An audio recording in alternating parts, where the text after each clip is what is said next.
আমি কোনোদিন কাউকে উস্কানি দিইনি আর দেবও না। আপনারা গণতান্ত্রিক প্রক্রিয়াতে আইন বিচার ব্যবস্থার উপরে ভরসা রেখে আপনারা আইনের যেমন দ্বারস্থ অর্ডার বার করেছেন, তো আগামী দিনেও আপনাদেরকে অনুরোধ করব আইন বিচার ব্যবস্থার উপর ভরসা রাখবেন, আইন কেউ হাতে তুলে নেবেন না, এটা অনুরোধ। তবে হ্যাঁ, বিচার ব্যবস্থাকেও প্রশাসনকেও সঠিকভাবে চালাতে গেলে আপনাদের মাঠে ময়দানে থাকতে হবে, এটা মাথায় রাখবেন, এটা মাথায় রাখবেন। যদি মনে করেন ওসি, আইসিএস, সিআই, এসপি যারা আছে যে নিরপেক্ষতার সাথে কাজ করবে, তাহলে আপনাকে আমাদের রাস্তায় থাকতে হবে, বাধ্য হয়ে নিরপেক্ষতার সাথে কাজ করবে। আমরা যদি করে দিতে পারি একদম নিরপেক্ষ থাকবে, সব দালাল হয়ে যাবে।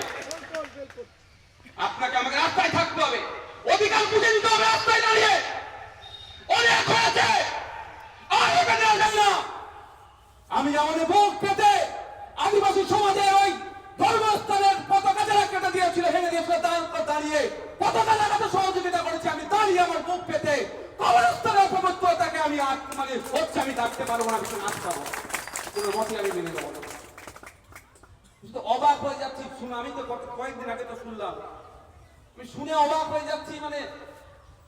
আর আমি শুধু ভাবছি যে ওয়াকফ নিয়ে কেন্দ্রের সরকার যে ষড়যন্ত্র করছে, কি বলেছে, আর এইটাকে দেখিয়ে আমরা কি বলছি, মাদ্রাসা মসজিদ কবরস্থান দখল হয়ে যাবে।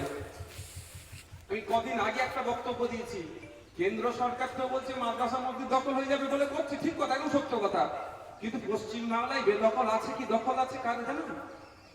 আমি বলেছিলাম আপনার 5ই জানুয়ারি বারাসাতে গিয়ে একটা প্রোগ্রামে, আর আজকে বলুন আপনাদের কবরস্থান আপনার আছে তো? আছে আপনার? বেদখল তো। আপনার দাদুর কবর